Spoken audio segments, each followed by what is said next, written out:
అబ్బా! ఈ వీడియో చూస్తుంటే మళ్ళీ తినాలనిపిస్తుంది. ఏంటది అనుకుంటున్నారా? నాటుకోడి పులుసు, రాగి సంగటి. ఇది రాయలసీమ స్పెషల్. మీకు కూడా తినాలనిపిస్తుందా? ఎలా చేయాలో చూద్దాం వచ్చేయండి.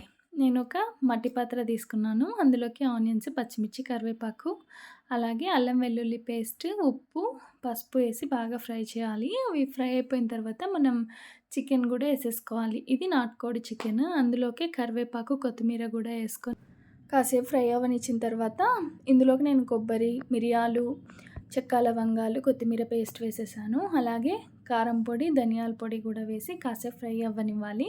దాని తర్వాత ఇందులోకి మనము ఒక 1 లీటర్ వరకు వాటర్ ఏసుకోవాలి. మెజర్‌మెంట్ లాగా కాదు కానీ నాటుకోడి ఉడకడానికి చాలా టైం పట్టిద్ది. ఒక 15-20 మినిట్స్ వెయిట్ చేసామంటే మన కర్రీ రెడీ అయిపోయిద్ది.